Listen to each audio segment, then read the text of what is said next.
وای مینه ښکلې مشغوله ده څوک به سوی څوک به سوی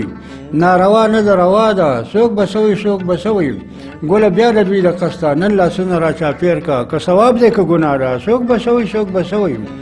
دغه مازو دا کوشش دی چې دوه کسه یو ځای نه شي خو زمونږ پسې پروا ده څوک به سوی څوک به سوی او دا متل دی اوبه درومي په کمزوري ځای ماتېږي ناچاري بده بلا ده څوک به سوی څوک به سوی او یوه خوله نه ده بې واکه کومه خوله به سړی چپ کړي دا د خدای لویه دنیا ده څوک به سوی څوک به سوی که دنیا په یو طرف شي بېلول یې رانه نه شي خیر دې وي ستاسو دوا ده څوک به سوی څوک به سوی خو یار ویل عبدالستاره بس غوږونه پې کاڼه که زما ستا سره رضا ده څوک به سوی څوک به سوی منمه چې بادشاه د ټول جهان زمونږ یو دی شعر داسې څه چې مطلب د سوکالي شاعر ته د قام سترګې ویلی کېږي منمه چې بادشاه د ټول جهان زمونږ یو دی پرچه زمونږ یوه ده امتحان زمونږ یو دی قومونه به بیل بیل خو قرآن زمونږ یو دی هیڅ شک په دې کې نشته دی چې یو زمونږ الله دی یوه زمونږ مکه ده یو زمونږ بیت الله دی ملګرو یو زمونږ محمد رسول الله دی او په دې ټوله وینا باندې زبان زمونږ یو دی پرچه زمونږ یوه ده امتحان زمونږ یو دی او قومونه به بیل بیل خو قرآن زمونږ یو دی او باچا دی که وزیر دی که افسر دی که کلاسپور دی غریب دی که مالدار دی او که سپین دی او که تور دی روان دی آخرت ته هر سړی ګاډي کې سور دی په ورځې د قیامت باندې میزان زمونږ یو دی پرچه زمونږ یوه ده امتحان زمونږ یو دی قومونه به بیل بیل خو قرآن زمونږ یو دی او د چا سره موټرې دي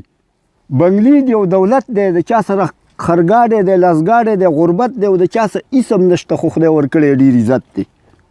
زبان جدا جدا دی خو اذان زمونږ یو دی پرچه زمونږ یوه ده امتحان زمونږ یو دی قومونه به بیل بیل خو قرآن زمونږ یو دی او که سوات دی که بونیر دی پیښور دی او که دیر دی که خان دی که نواب دی که باچا دی او که فقیر دی که خان دی خوشحالیږي او که ګټ د ځان په ویر دی خو د ټولو لار یوه ده قبرستان زمونږ یو دی پرچه زمونږ یوه ده امتحان زمونږ یو دی قومونه به بیل بیل خو قرآن زمونږ یو دی او سندی او بلوچي او پنجابی زمونږ رور دی د ټولو په شریکه باندې یو پاکستان کور دی یوه مو کلمه ده چې په دې کې ډېر لوی زور دی مسجد او مدرسه او ګټه نقصان زمونږ یو دی پرچه زمونږ یوه ده امتحان زمونږ یو دی قومونه به بیل بیل خو قرآن زمونږ یو دی او په دې دنیا قیامت کې به اشنا د هغې ډلې سره ولاړې مجبوره چې په دې دنیا د کمې سره لاړې که ډله دې غلطه او په سرو سترګو به جاړې نظام مصطفی باندې ایمان زمونږ یو دی پرچه زمونږ یوه ده امتحان زمونږ یو دی قومونه به بیل بیل خو قرآن زمونږ یو دی مکې نظرګي د زمرو سره غوښې ظالمان خوري د بڼو سره هېڅ چې لیوني کړي بیا په ځان نه یي مه چېړه د مینې لیونو سره ډېرو لیونو دغه مچغې کې ځای چې ورله لاړ شو د جرګو سره خوند کوي بنګړي د پیغلو لیچو کې خخ کاری ظلمی د زولنو سره ډیر کده ټوټې د دې سالار زړګي وا بخلی پیوند ستا د راتلو سره لکه غوایي غونته د هر یو شي نه چک مکوه او پښتون زلمی درته ویم کارونه سپک مکوه دا تور کمیس او سپین پرتوک د پنجابیانو کار دی دغه پیشن ګورې را دی خو دا ټک مکوه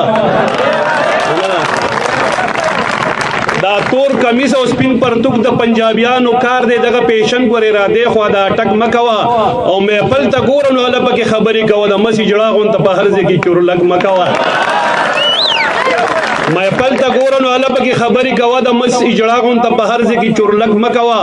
او زمونږ کمل قرآن دی د دغې دوو کسانو نه دی ما ته خبرې د ملا او د ملک مکوه او زما د ګل پشان خیسته یاران پیمړه دي زما په مخ کې صفاتونه د ټوپک مکوا باپ تی زرزله بهتر دی د اجره خایسته ما اقبال جان سره په دغه کې نور ټک مکوا او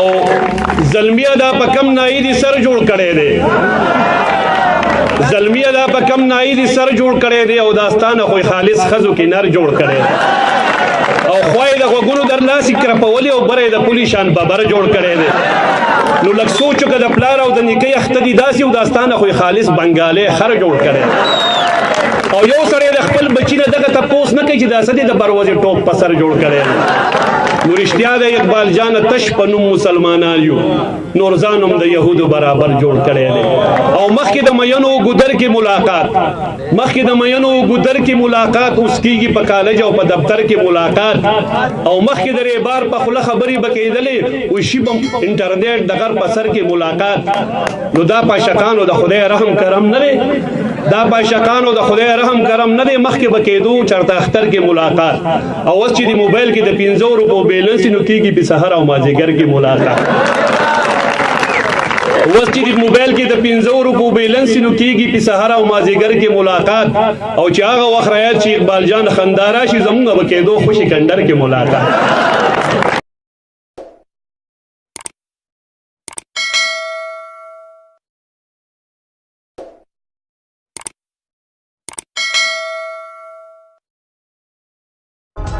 Please like and subscribe Iqbal Pakistan TV. हमारे चैनल को सब्सक्राइब करने के लिए नीचे दिए गए रेड बटन को जरूर प्रेस करें और बेल आइकन को प्रेस करना ना भूलें ताकि आने वाली वीडियोस की नोटिफिकेशंस आपको सबसे पहले मिले। दोस्तों उम्मीद करता हूँ आप लोगों को हमारी ये वीडियो पसंद आई होगी। अगर वीडियो पसंद आए तो वीडियो को लाइक करना और हमारे चैनल को सब्सक्राइब किए बिना कहीं मत जाइएगा। Thanks for watching this video.